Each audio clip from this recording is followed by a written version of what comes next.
嗱，最近咧好多啲朋友咧都喺度傾緊嘅呢一個話題啦。咁啊，房價咧接連咁樣跌咗呢幾年啦。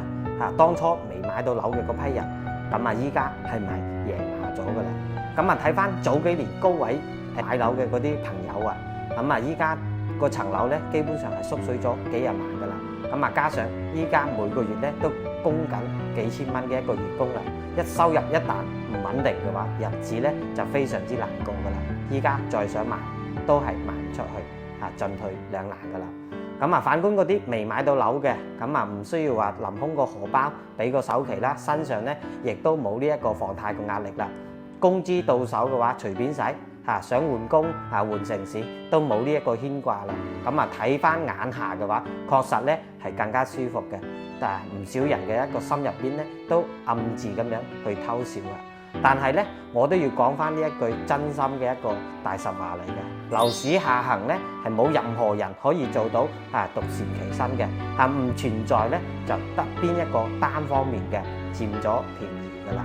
咁啊，房價嘅一個持續走低啦，地產、裝修、建材、物業中介等一大串嘅一個上下游生意咧係變差咗嘅。咁啊，港圍嘅一個縮減啦，工資難升㗎啦。咁啊，大家揾錢嘅一個速度咧都整體變慢咗㗎啦。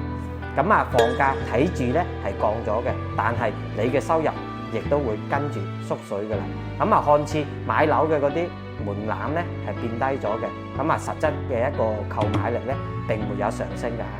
就算呢一層樓再平嘅話，手入邊存唔到錢嘅，都係買唔起㗎啦。咁啊，大部分嘅一個剛需結婚、小朋友讀書嘅話，咁啊層樓咧係早晚都兜唔開嘅。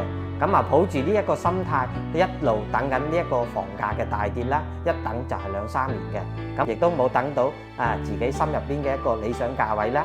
咁啊，房租咧年年都喺度升緊嘅，一邊咧臨錢幫房東嗰邊還房貸嘅，咁一邊咧喺度原地觀望啦，兩頭都喺度內耗緊啦。想要知道依家啱唔啱買樓咧，大家去分清楚呢一件事啦。咁啊，以前買樓咧，好多人咧都係諗住靠呢一層樓去升價去賺錢嘅。依家買樓嘅話，佢嘅一個本質咧係買一個自己住嘅有個落腳嘅一個地方啦。咁啊，想要投資炒樓嘅嗰批人嘅話，依家咧就一定要謹慎咁樣入場噶啦。